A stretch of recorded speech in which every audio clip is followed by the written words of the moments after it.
Are you considering leaving the US for Europe? Shorten your research time to just a few hours with our new online course. Get started at livingabroadacademy.com/learn.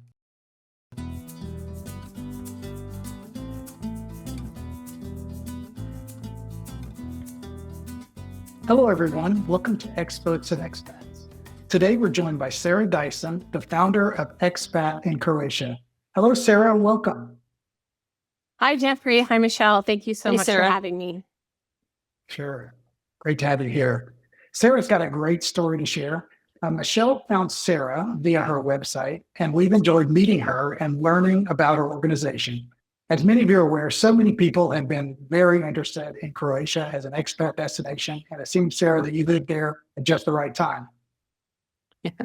I Yeah. did. I got very lucky with the timing. Okay. Yeah. So we understand the journey started in 2012 and you were living in Split, Croatia, navigating the red tape of the local bureaucracy. And so you started a blog documenting that journey through that red tape. And to your surprise and delight, thousands of people responded back with their accounts of them dealing with the red tape. And then the local Croatians started sharing their knowledge, their insider knowledge, and professionals jumped in to verify the legal details. So congratulations on launching such an amazing community from a blog. Thank you so much. I'm so proud and elated and incredibly grateful that I could turn a passion project into an actual full-time job. Yeah, that's great. So your company, I believe it began in 2013, right? But in 2018, it became official. Expat, It became a registered as a company. Croatian company? Yes. Yeah, yes. correct. So it was, I had the idea for it actually a month after I got here in 2012. I bought the domain and Yes. I got the social media accounts, but I didn't actually launch it until January 2013. And it was just a blog. It was just a blog. I didn't know where it was going. Started, writing my experiences, the different procedures I had done. And then over the years, I started meeting Croatians who helped me do research. And I had a full-time business besides this, and I just kind of funneled money to them so that they would help me get more info about stuff I didn't know about, that I was curious about. That's nice. And then, after 6 years, I got the opportunity to apply for long-term residence. But to do that, I had to have a Croatian salary. And so I had a decision to make. Interesting. Okay, yeah. So I was not in a position to go get a job at a Croatian company. Like, it's a little bit easier to do that as a foreigner now, but at that time, no way, absolutely no way. So the only way to do it was to open up a company. And I was like, okay, if I'm going to open up a company here, I want to do something that I love. And what I loved was talking about Croatia all day.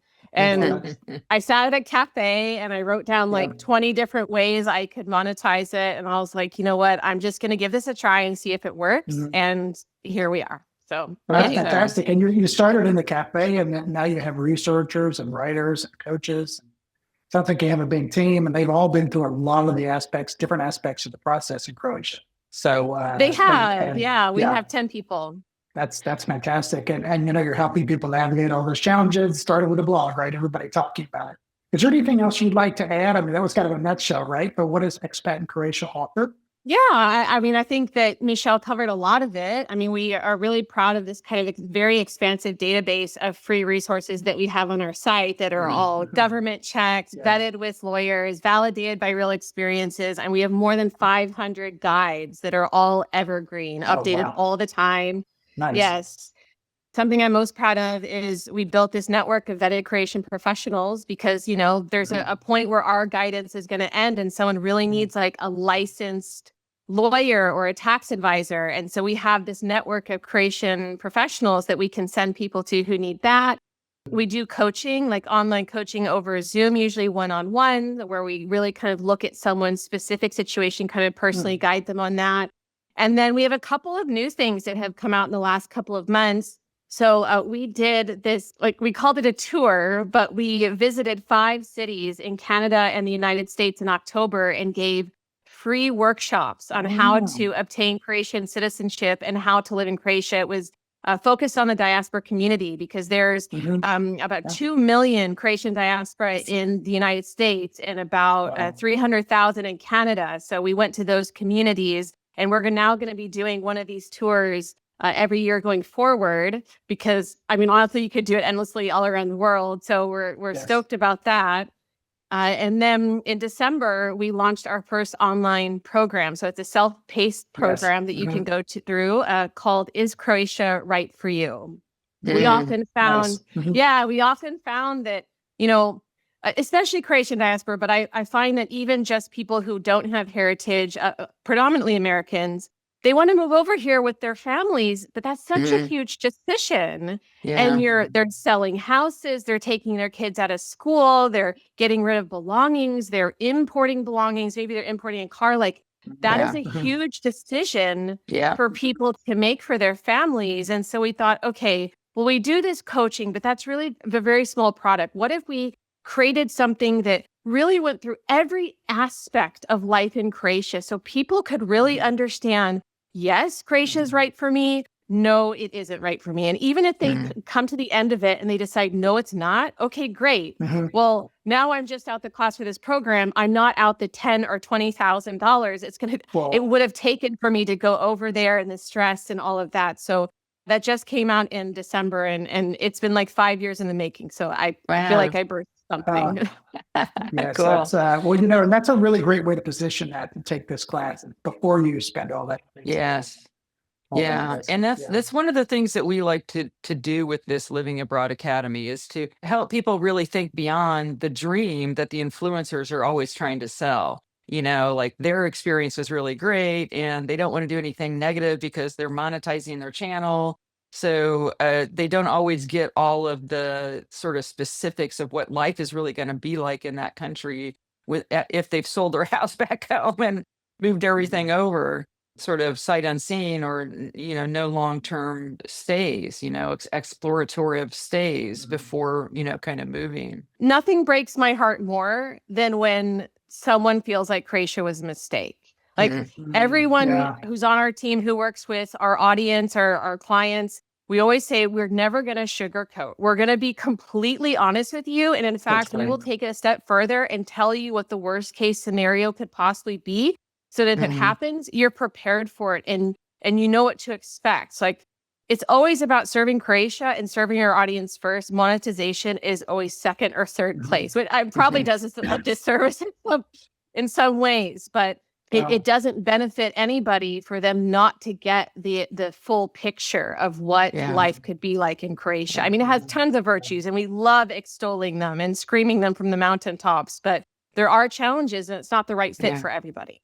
Yeah. So you're one of the few experts that started out as an expat. So it's an expat to expert journey.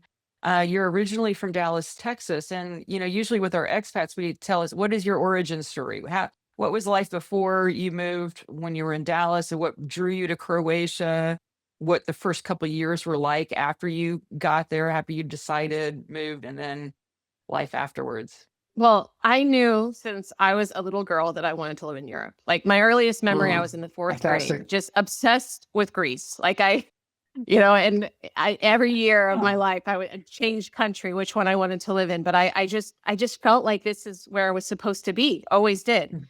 And I, went to school. I went to university at the University of North Texas, got my bachelor's and graduated, realized I didn't want to do journalism, which is funny because then I kind of ended up in journalism anyways. But at the time, didn't want to do it, trying to figure it out. And then I decided I wanted to go to culinary school. So I moved to New York and went to the French Culinary Institute, got a degree in pastry arts. And then I started kind of like this double career track where I was a pastry chef, like during part of the day. And then the other part of the day, I was working in user experience. And that was something that also kind of led me to where I am now.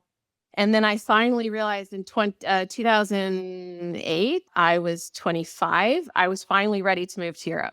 That's when I knew. And I got an opportunity to work at a company that was a sister company of my user experience agency, which was great, in Amsterdam. And I was like, awesome, great, love it.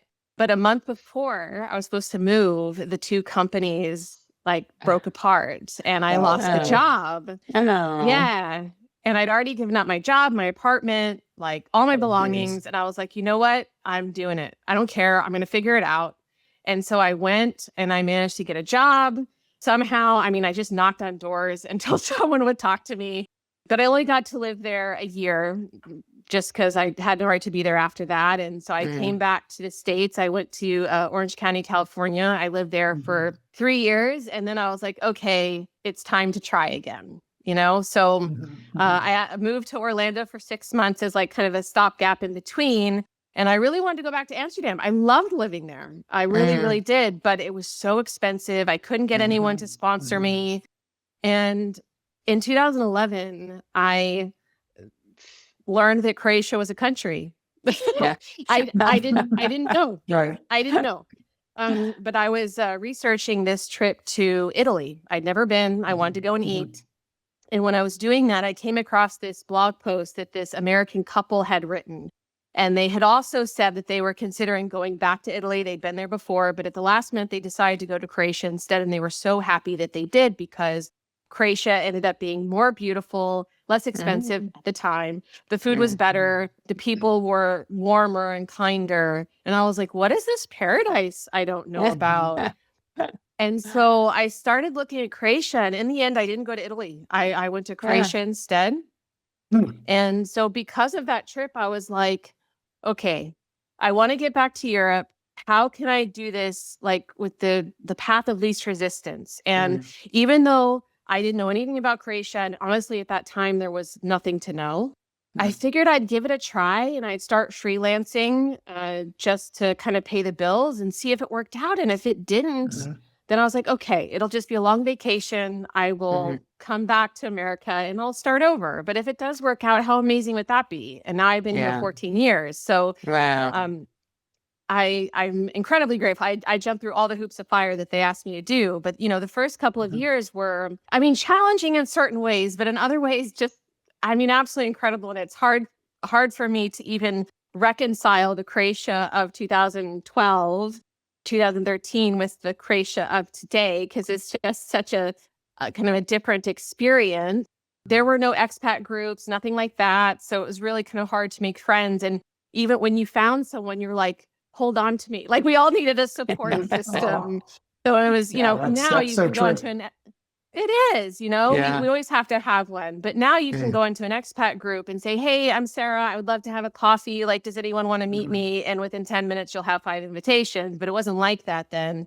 And there's no culture of immigration here. Like the only people who were coming to Croatia were people from the former Yugoslavia, you know, who spoke somewhat the same language. So when I walked into the police station, they're like, why are you here? They didn't know how to handle it. Like it was, in fact, so I had to rely on the kindness of Croatians. Really, my real estate person who helped me find an apartment, she's the one who even told me that I had to go to the police station. And so she helped me get my OIB, which is like a social security number. She took me to the police.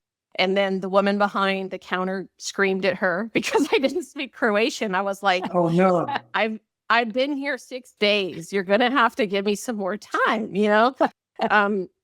And they really kind of gave me a hard time for the first couple of years. And sometimes I would just, you know, at a certain point, you can't keep going back to the well with people to ask them to take you to the police station. So I would Google Translate something. This is way before ChatGPT.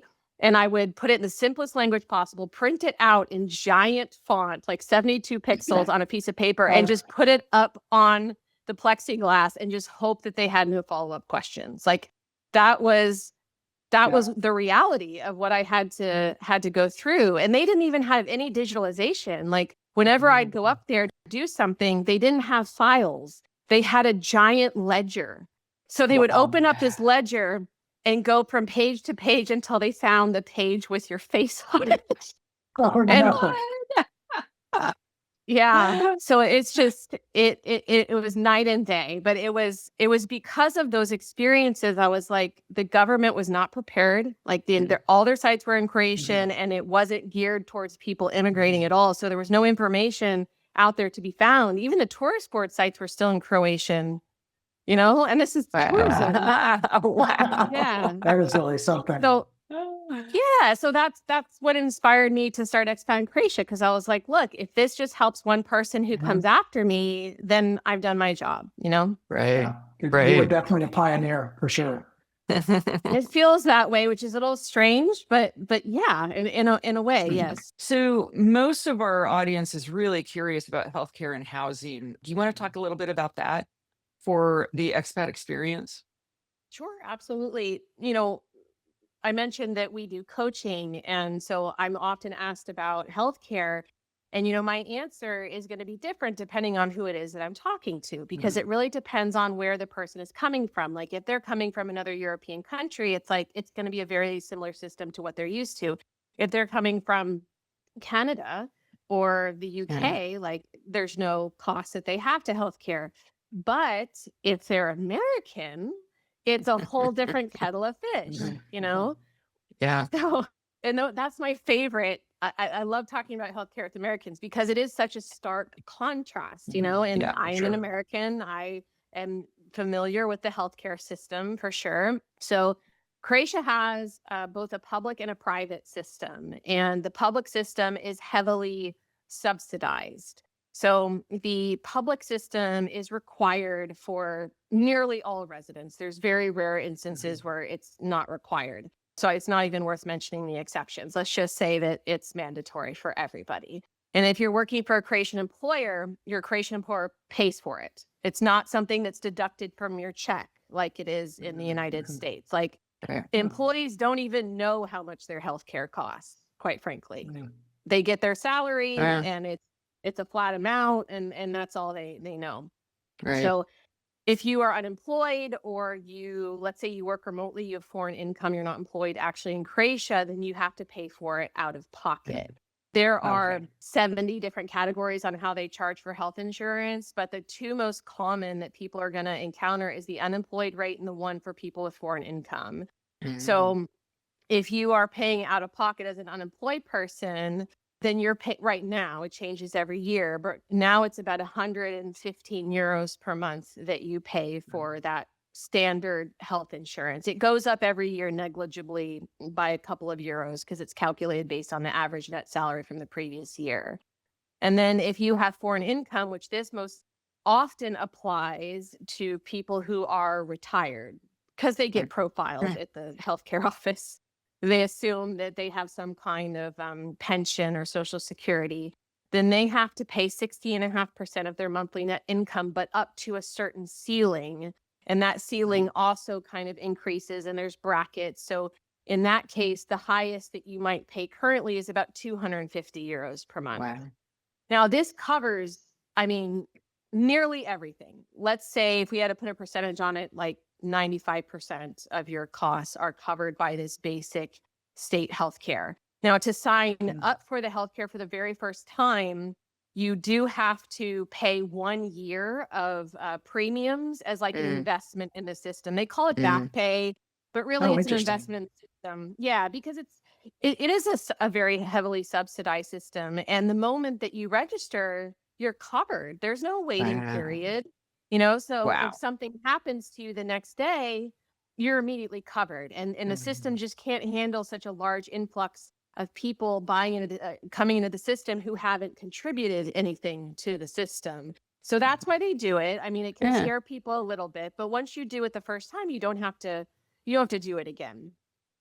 So that's the mandatory state. And then there's a little supplement that only costs about 10 to 15 euros extra, and it eliminates all of your copays. So Interesting. I've known someone who was diagnosed with stage 4 non-Hodgkin's lymphoma at Split Hospital. He was cured, never saw a bill, never paid anything. I had a guy who had spinal surgery, never saw a bill. Woman who had a knee surgery, never saw a bill. Someone who had his hip replaced twice, never saw a bill. So, That's amazing. and that supplement, it's so worth it. And honestly, healthcare professionals here will judge you if you don't have it because That's interesting. Yeah. it's really, really common. And then they have like a next level, which is a purely private kind of customized thing that people use for like really intense diagnostics, that kind of stuff. Now, one thing it's important to mention, because it is kind of a key, I don't want to say feature, but a commonality, is that there can be wait times for certain procedures. And that is because the creation system is quite overburdened. That highest level, purely private policy does allow you to skip lines. But this is where the private healthcare kind of kicks in. So it's really common for creations to supplement the public system with the private system. And the private system, again, coming as an American, is incredibly affordable. Like if you go to a family doctor, you're paying like 50 euros for a private appointment. If you're seeing a specialist, maybe it's 80 euros. So you're really only paying, and this is completely, 100% out of pocket, the same as you might pay as a copay in the States, or even less. So people also will get x-rays, MRIs. I mean, and we're talking about in the, less than 100 or in the, 200 or 300 range for like an MRI or a CAT scan. Yeah. Yeah. Wow. Yeah. And there's one more thing I would like to mention about healthcare that is really kind of timely. So I was in the States 4 times in this past year, which is kind of a large amount for me. And I got travel insurance through a Croatian insurance company. And that policy for 1 year was 85 euros. I ended up having to go to the hospital 2 times in the United States on 2 different trips. So I was there. I had something I've been dealing with. And my visit in April was $10,000. And it was paid for 100% by my the Croatian God. insurance company. That, And when I That's amazing. when I had the Yeah. flu over the holidays, I had to go back to the ER, and I don't know how much it was because I got it pre-approved, so I never had to see any bill at all, and never had to pay anything.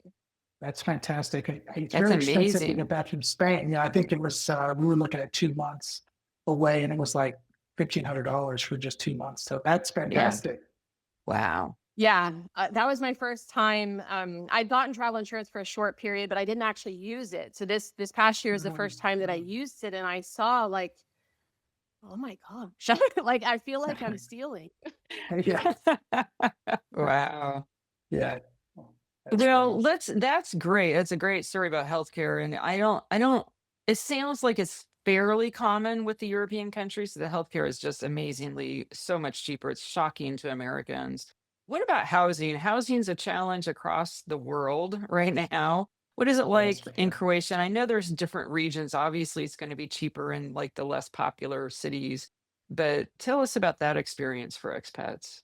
Absolutely. So the 2 most popular cities in Croatia are Split and Zagreb. They have been for a while. Really, people come to Split because they want to be on the sea, and people go to Zagreb because they want to be in an urban area, like a real kind of big city. Yeah. So the housing in those 2 places are a little bit different for different reasons. So Zagreb in particular, I mean, it's a very big kind of sprawling urban area. I mean, very big for Croatia, let's put it that way. The Yeah. population's 800,000. And then Split, in comparison, is the second largest city with 130,000. So it's Oh, quite a wow. large gap in It's a between difference. those 2 areas. It is a big difference. So in Zagreb, the challenge that you have is, for one, there's a large influx of foreign workers. Yeah. So you have a much more competition in the last couple of years than you had previously. But also in 2020, Zagreb suffered 2 catastrophic earthquakes. Wow. Oh. Okay.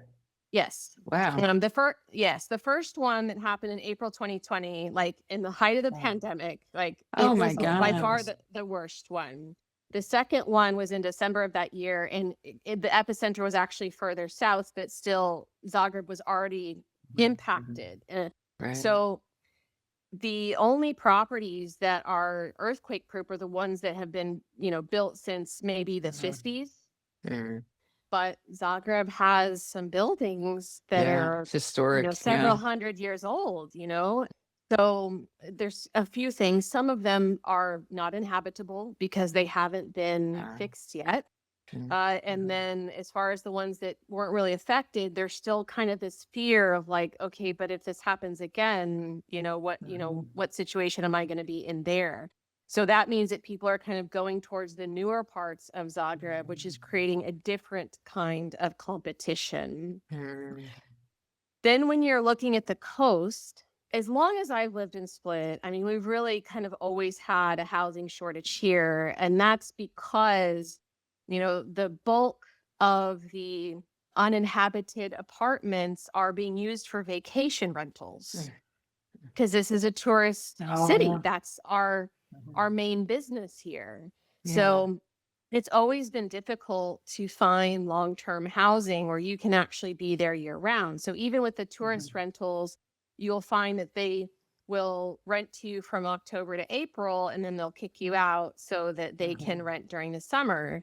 One thing that unfortunately happens is they will tell you they'll rent to you for a year, but there's a clause in the contract that says they can give you 30 days notice and kick you out and break the lease, and then they kick you out in April anyways.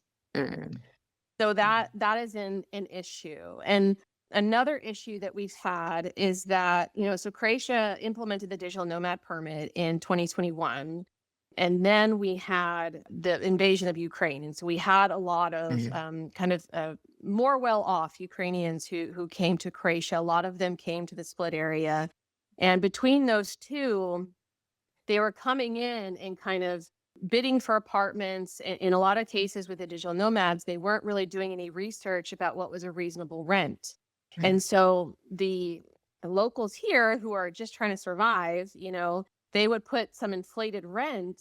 And, I'm coming from New York and I'm like, oh, this 2,000 euros for this apartment near the sea. What a great deal. I was paying $5 in New York. It's like, no, but it should be 500. Right. Yes. So because of that, it just kept escalating prices like this. And then Ukrainian families who are just trying to find a place to live are trying to outbid them as well so that they can find a place. So that has created a bit of an issue. Now, there's a strategy to it. I recommend that if someone's going to move to Split, people say that you should come in winter. There are more apartments. It's like, yeah, but then you run the risk of getting in a tourist apartment and being kicked out. I suggest coming in the summer because there's fewer choices, but whoever's trying to rent out their apartment long-term in summer is not going to be renting to tourists. That's the best strategy. Now, that problem that we have in Split, it's by far the worst in Split, absolutely. You're going to have a little bit of that, of course, in Dubrovnik. Dubrovnik's a purely tourist town. Very few people actually move to live there unless they have like some kind of family connection. Zadar, you're going to have a little bit of that. Pula, you're going to have a little bit of that. But usually, really, the problem is worse in Split. So now people are kind of moving to the suburbs of Split now where their money goes a little bit farther. In Spain, there are parts of the town that I live in Barcelona nearby, that you just feel like are empty part of the time. And we understand that there's vast quantities of units that are just tourist units. And, the locals are competing with that. It's pushed the price up, but the willingness for them to just be empty is very strange. When there's a bit of a housing crisis here, maybe you're feeling the same thing at Split. Oh, absolutely. We've had neighborhoods just that have evaporated. I mean, there's one neighborhood that actually was gone by the time I got here. So I don't even know what it looked like in its heyday, but there's one neighborhood called Vados, which is, back in Emperor Diocletian's days, this is where his, servants and workers lived.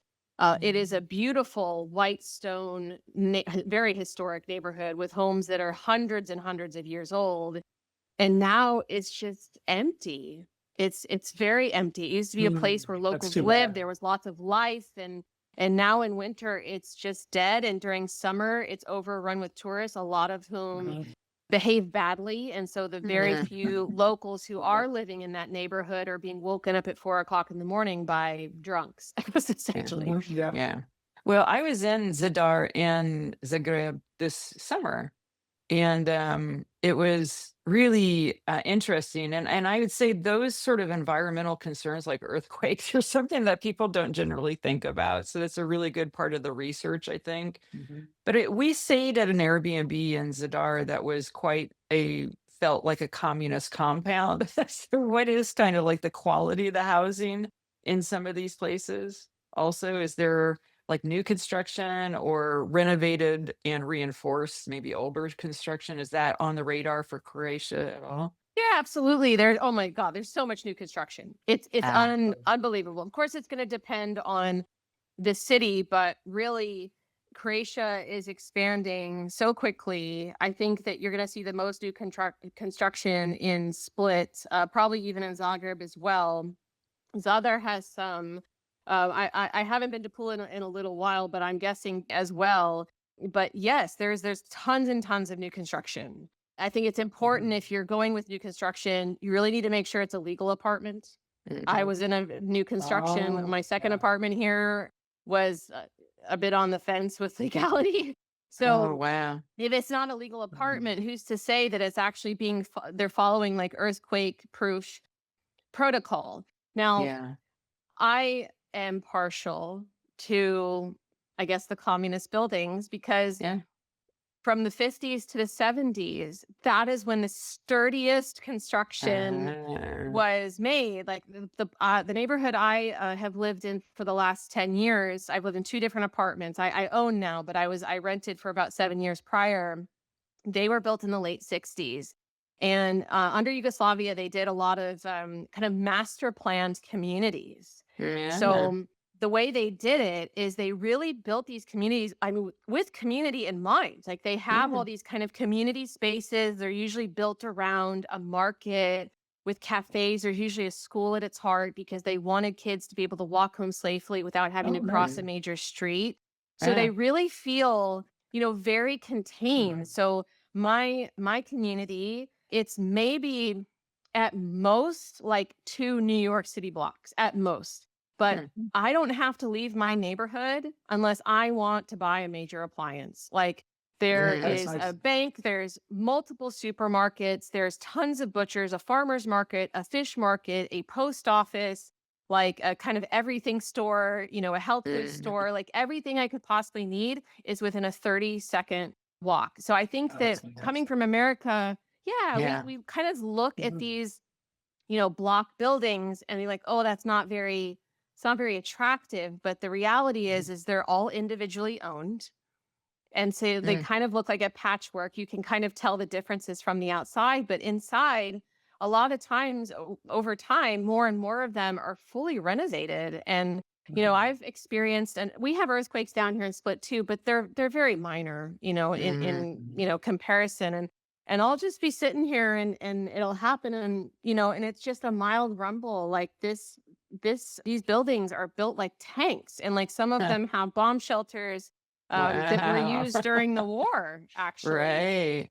So a lot of people want to come here and they want to be in like a white stone house, on the sea. And that is wonderful. It is wonderful. But I think it's important to consider like the whole picture of what you want.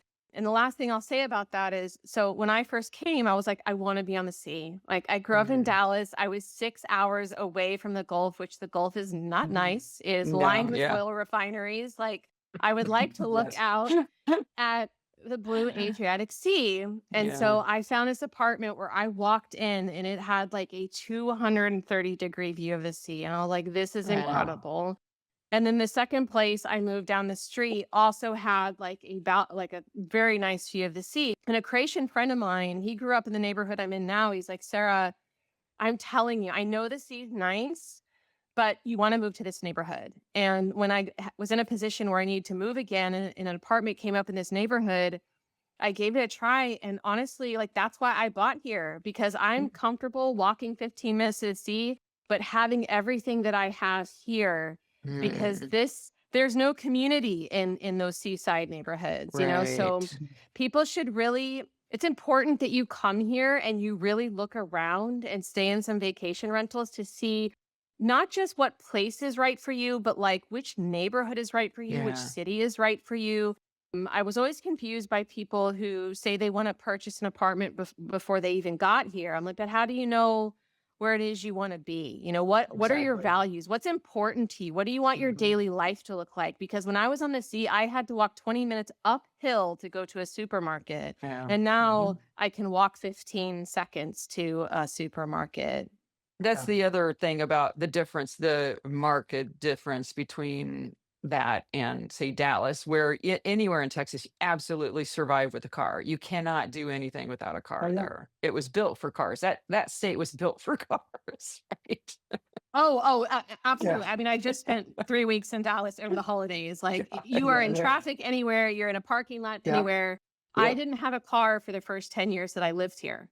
I didn't need one. Yeah, Now I have right. one because I need it for work. I travel quite a bit, but up until that point, I didn't need it. I just walked Yeah. everywhere or took public transit. Croatia has amazing transit within the country. I mean, they don't have the extensive train system of like the Netherlands or Germany. It's a bit more Right. extensive in the northern part of the country, not so much in the southern part, but they have a very extensive network of private bus companies that can take you all over the country really inexpensively. So you can absolutely live in Croatia without a car. Like, maybe Istria, if you're out in the country, that's going to be a bit more challenging. But if you're in a Yeah. city, it's not necessary, Yeah. which is That's liberating. great.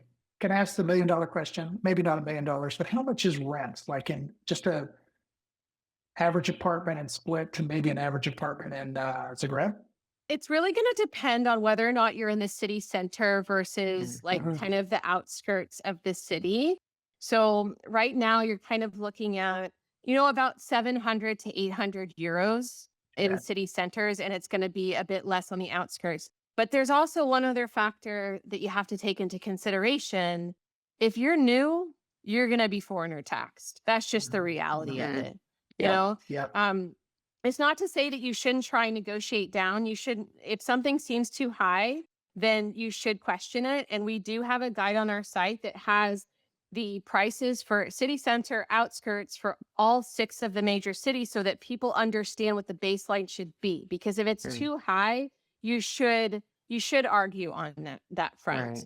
But That's once good. you're Good to know. here for once you're here for multiple years, then you make contacts, then you know where to go. You are more familiar with the neighborhoods. You're like, oh, well, you know what? I know I really wanted to be in Diocletian's Palace, but now I'm realizing that Mhm. maybe I don't want pub crawlers outside my door during the summer. Or Yeah, maybe I that do makes want sense. to, Yeah.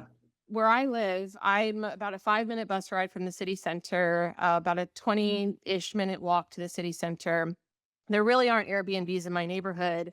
So during the height of summer, when the city center is clogged with tourists, I would never know. If I didn't go into the city center, I wouldn't even That's know nice. that it was Right. high season. And that is, to me, that's priceless. But I think when people first come here, they are really like, I want to be on the sea. I want to be in the dead city center, because they're thinking in terms of distance. They're using their existing measurements of distance rather than the way distance is measured here, and those two Yeah. things conflict. And over time, you start to realize that and you kind of adjust to being here. So more opportunities, lower cost in rent is always going to be available to you the longer that you're here. Right. So moving back to immigration and your services, what do you find you're spending the most time doing for future expats? And is there a particular challenge or set of challenges that are really rising to the top? So predominantly, I've been doing coaching. I've been doing coaching for the last, since 2020, I guess, is when I Mhm. started doing that. Almost 3 years ago now, we added a second coach, Cam, and then we've added our third coach, Mariana. So that's really kind of the biggest thing that we are doing. And that's predominantly about Croatian citizenship for diaspora now. That really is the kind of the biggest, most important thing now, but also residents. There is some real estate, transition, culture, kind of healthcare. Like, really, how do they accomplish these things? How do they get here? What do they need to Mhm. know? What are the red flags in their situation that they don't even know how to look for? Who do they need to talk to? Which city do they need to live in that matches their needs? And I really love the Nice. situations where it's really unique, because there's a lot of unique situations that I've kind of dealt with over the years that have been really interesting to kind of tackle. But in terms of the challenges with regards to, I guess, immigration, I mean, sometimes there's just not a solution. You know, somebody will say, you know, I want to only live there for 6 months out of the year, but every year, like, there's not something built for that. So like there's a way to hack it, but it's not going to be smooth. So I think that's one challenge people have. Also, you know, a lot of Americans want to stay here forever because Croatia is amazing. Right. But if they don't have marital ties, they don't have Croatian heritage, that's a challenge because Croatia's immigration system is not built to allow that. The only way that you can Interesting. stay long term, the only way you can stay long term without family ties of some kind is by work, by either working for a Croatian company or opening up your own company, which has its own set of very high bar in terms of the requirements. And most often Americans don't want to do that, or people from more affluent countries don't want to do that because the salary is far lower. Let's just call it a fraction of what they are used to. And speaking as someone who transitioned from an American salary to a Croatian salary, it was uncomfortable. It was uncomfortable for about a year until I got used to it. But then once I did, I was like, okay, Croatians have taught me how to live at this level. And now I'm so much happier and I get to be here forever. So I'm cool with it. But you know, that can be really hard for people to wrap their minds around. And then I say the other biggest thing with regards to the bureaucracy is we all kind of know about this thing we call the gray area. So Croatia is like, if you're dealing with in Germany, Netherlands, France, maybe even the UK, like the law is the law, the rules, the rules. You don't follow these. That's it. You're gone. Like Croatia's not like that. You know, there is fluidity. And I think that people from more modern nations, let's put it that way, they can't wrap their minds around that, especially Americans. Like they don't understand, like, wait, but the rules say this. Why is that not happening? And like, because that's just not how it is here. And that really kind of, I don't know, makes sparks fly out of their ears. And it's like, it really can come down to the individual human that you're speaking to and what mood they're in that day and how much training they've gotten and what knowledge they have on what it is that you can accomplish. It can work against you sometimes, but it can also work for you. And the best example I can give you of that is when I came to Croatia, I was married to an EU citizen. And about 2.5 years in, 2 years in, we parted and we're getting divorced. And at that stage, under the rules, I had to leave. Like there was no legal basis for me to stay in Croatia. I managed to find a lawyer through somebody I knew, and she lobbied for me with the Split Police. And she was like, she really wants to stay here. What can you do? And so they assembled a committee and they voted on me like survivor. Wow. That's not something everybody could say. There was a vote on me. Yeah. Yeah. And that's the only reason that I'm here today. They didn't have to let me stay, you know? But sometimes it can actually go the other direction where you get someone who's in a bad mood or they're prejudiced or whatever.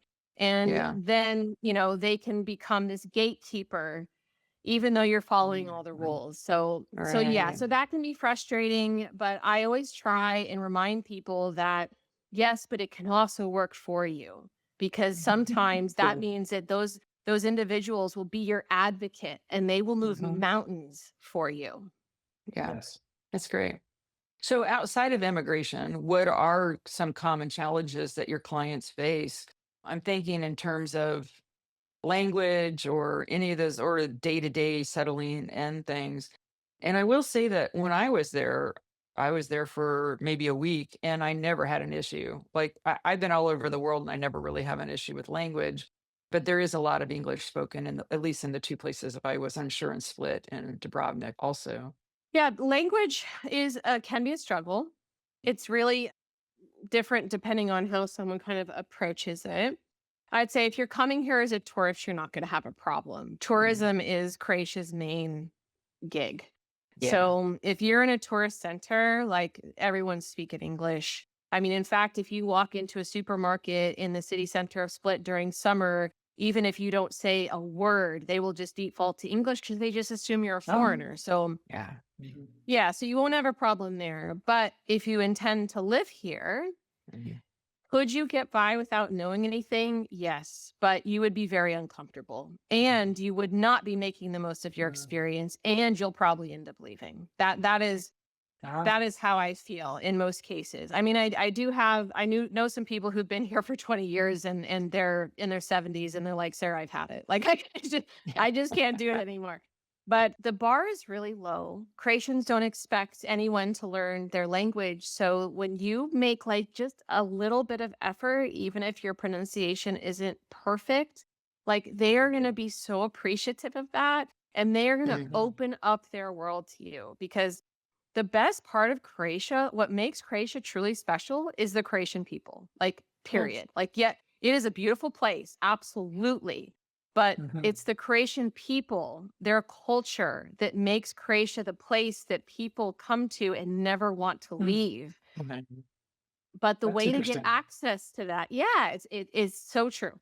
The way to get access to that is to try to learn the language, to show that you respect their culture, to learn kind of their customs, and just, appreciate them. And it really doesn't take that very much. And then you're going to start getting invitations for coffee or lunch, or they're going to start bringing you mandarins from their tree. Like, there's this huge world of experiences that you're going to unlock if you just put forth like a little bit of effort.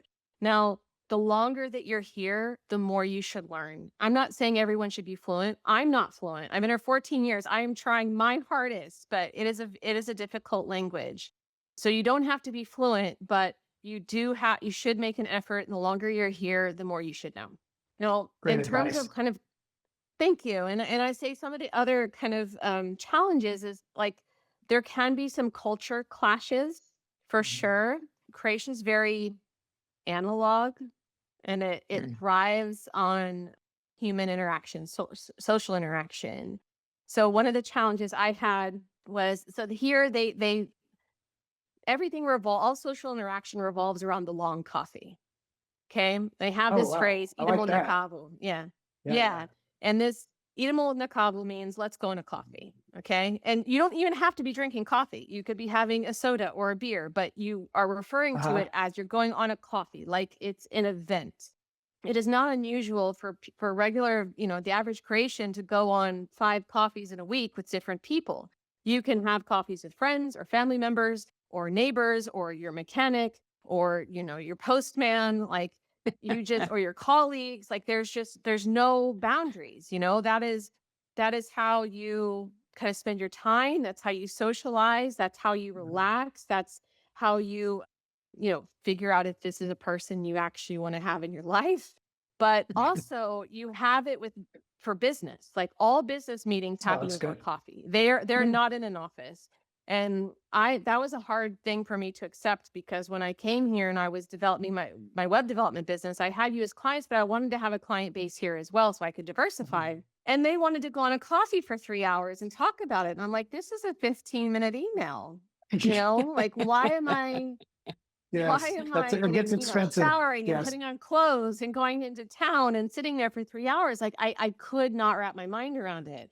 And it took a bit of time, but now I really see the sense in it. Like, I absolutely do. Like, every Wednesday, I did this morning. Every Wednesday, my colleague Tamara and I, we sit for 3 hours on a coffee, and that is where we talk about business. We never even walk into the office. We just Oh, sit that's out front great. at a cafe, and that's where we do our business. In the afternoon, I meet my business partner again at a cafe, and we just sit there for 2 hours and we talk about what we need to talk about.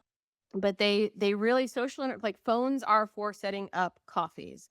But, in my experience, that's something that really is difficult for especially Americans to wrap their minds around when they come here, because they're used to going to Starbucks and getting something on the go, going through a drive-through and quick. drinking it on the Yes. go. Like, it's not a social occasion, Mhm. So there is some kind of reprogramming, I suppose, it's required. And because it is an analog culture, there's a lack of efficiency, I suppose, that, people are used to. There's no same day Amazon delivery, things are a bit slower. I mean, not all things. I don't want to paint Croatia with the entire brush, because if they want to open a new restaurant, it'll be an entire shoe space will be renovated in 24 hours, and they'll be serving people lunch the next day. But That's great. but generally speaking, like, it's just everything's a bit slower. You're not going to a supermarket and loading up on 2 weeks of groceries. You're usually doing your shopping for maybe only 1 or 2 days. You go to a supermarket, a butcher, a cheese shop, farmer's market, a fish market, a bakery, to kind of get all these different kind of elements, and maybe someone might think, oh, well, that's going to take so much longer. And it's like, well, maybe not. I mean, in my neighborhood, no, because everything's a 45-second walk away, but you're getting something higher quality. You're also kind of going to the source of where you're getting the best stuff from. The people who work there, they start to recognize you because you keep coming back. And I don't know how many people in the States have a relationship with the people at their supermarket. I'm guessing not many, unless they're in a really small town. But I have a relationship with my egg lady, the woman I buy my produce from, the ladies in the supermarket, because I've been seeing them for 10 years. My butcher always lights up when I come in. So it's part of an entire experience, but it's such a contrast to what, a lot of people in other countries outside of Europe aren't used to. And so it can be a bit uncomfortable at first, but if people are really open to it, open to trying something, it's like, look, you're not moving abroad to go to another America. Right. Or another Canada. Like, you're moving abroad because you want to be in some place that's different. You want to have different experiences. You want to have a different life, So there are challenges here for sure. There are challenges everywhere, but I would not trade the challenges I have here for the challenges I had in the States any day of the week. That's No way. very good. So, Sarah, a lot of Americans are interested in having another passport. Is there a path in Croatia to dual citizenship? Well, there are a number of paths to citizenship in Croatia, but there's kind of 3 main ones. The biggest one, the most popular one, the most accessible one is the one based on descent. So if you have Croatian heritage, which we are seeing a huge flood of people applying on that basis, because you can go back as many generations as you can document. Wow. Nice. Yeah, that's a change from 2020. There's no language or culture test. They also did away with that in 2020. So it's a lot more accessible now than it used to be. Then there's, if you are married to a Croatian and you live here, like, there's also a path that way. But the one that I think is probably going to apply most to your audience is unfortunately the most difficult one. So that's a naturalization. So that is, you don't have any family ties. You just live in Croatia as a non-EU citizen, or even an EU citizen, and you've just lived here long enough. Okay. So that one is tough for a few reasons. So first, you have to obtain long-term residence. Long-term residence is really difficult to obtain as someone with no family ties, because the immigration system is built in a way to prevent you from getting there, unless you work here. That's the only way to really get to that point. So let's say you do that. Let's say you get long-term residence. That usually takes in total about 6.5 years to be able to obtain that, beginning to end. You need to be here at least another 1.5 years. So 8 years in total, you have to be here. You have to take a test on culture and history, which is in the Croatian language. The good thing is that there's, I mean, it's actually not as intimidating as I think it seems on its face, because one, if you've been here 8 years, you should have some knowledge of the Croatian You should language. have some skills, right? Yeah. Yeah, I mean, when you do the long-term residence test, it's a test on B1. So you should already at least be at that level. I mean, it is a more legalese version of Croatian, but you can study for it because the questions are in the law. There's like 120 questions, I think, that are in the law, and then they randomly choose 20 of those. So you can study for that test. So I don't think that that's really the barrier. The barrier, really, the showstopper, is that you are required to provide proof that you will be released from all of your other citizenship when you get approved for Croatian citizenship. Okay, so you got to renounce. You have to renounce. No, well, there's renounce and there's relinquish. Renounce is like, I'm no longer loyal to you, but relinquish is like a formal procedure, and you are giving up your other citizenship. So that is the reason why most people don't do that, and they just stick with the long-term residence. Because long term, you don't ever have to leave. But, you know, as someone who's been here 14 years, like I would really like to have citizenship. Is that just a verbal, you go and you're raising your hand or something? Or is it a piece of paper? That's really interesting, the difference between renounce and relinquish. Yeah, to be honest, this only kind of got on my radar when we started working on citizenship because there are Croatians that immigrated from Croatia to the United States, like in the early part of the 20th century, and they had to renounce their citizenship, whether it was the Kingdom of Croatia at one time, it was Austria-Hungary at one time, it was Yugoslavia at one time, but it was really just them signing a piece of paper in the United States. It wasn't a formal procedure. But relinquish is an actual legal procedure where you are saying, yes, I no longer want to have this citizenship. It's going to be physically taken away from me. So it's Okay. kind of like Interesting. two different definitions. Interesting. My question is more around this work in. So people work, right? They could get in there by working. They can start their own business like you did. What about when you retire? What happens then? And you're no longer working, but you've had a 20-year business in Croatia. What happens then? Well, once you have long-term residence, you can stay as long as you want. You no longer have to apply for residence each year. So Okay. I've had long-term residence since 2019. All I have to do is renew my ID every 5 years. So it's I know. there's no more applying for residence, but and also you can be gone from the country for much longer without losing your status once you have long-term residence as well. So that's what most foreigners do is they just try and get to long-term. They can live in Croatia forever, you know, and they're comfortable with that. Okay. How long can you leave once you get long-term residency? It depends on your citizenship. If you are non-EU, I think you can be gone for a year without losing your status. Yeah. Okay. Yes. And then they have special exceptions if you have like a medical emergency that you want to be treated somewhere else or you're a student. So it depends on a case by case basis, but I believe it's 1 year. Okay. So do you feel that the golden age of Croatian immigration is over or past like it has for Portugal? Portugal was so popular and it's now straining under that pressure of everyone wanting to go there. What is it like in general in terms of trending? Yes. Now, I would say that Croatia and Portugal are not a one-to-one comparison in terms of their immigration system. Portugal had this golden visa program. Yeah. Croatia doesn't have one of those. So, but that doesn't say that we haven't had some similar impacts. I would say that Croatia's equivalent in terms of having the most substantial impact on immigration has been the digital nomad permit, which they implemented in March 2021. So Croatia was the second country in Europe to offer it and one of the earliest adopters in the entire world. And it was a very favorable program. But now there's more than 60 programs across 60 countries that are offering a digital nomad visa or residence permit, many with much more favorable terms than Croatia has now. So in addition, there's some processing challenges with the digital nomad permit as of late.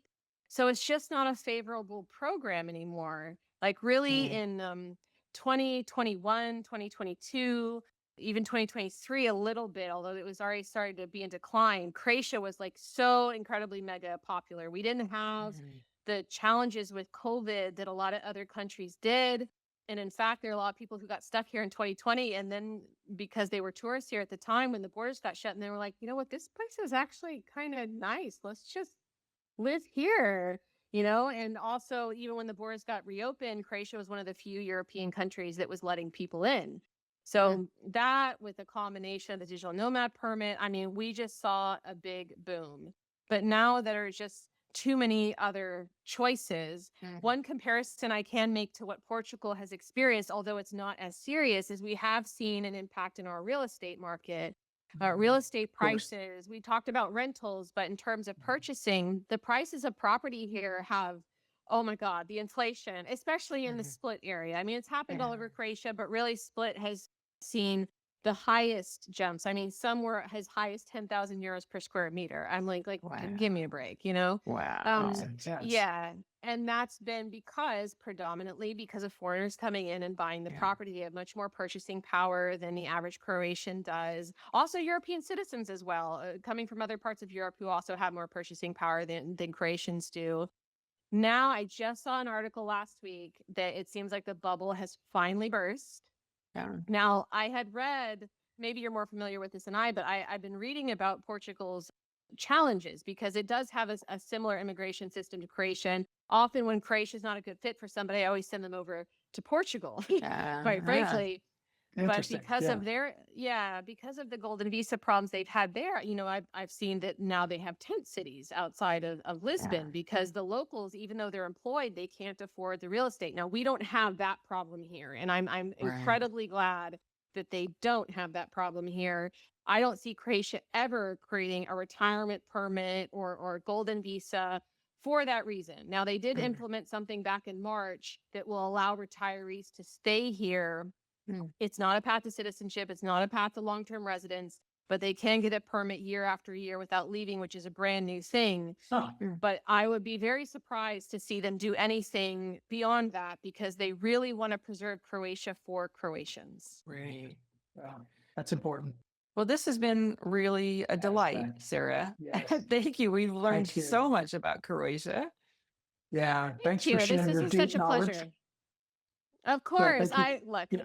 I said at the very beginning of this call, like, you know, open the company because I want to I want to talk about Croatia all day because that is what I love. And that I will run my mouth about Croatia until someone tells me to shut up. So I really appreciate the opportunity to do that, to talk to you today. It's been such a treat for me. So thank you, thank you, thank you.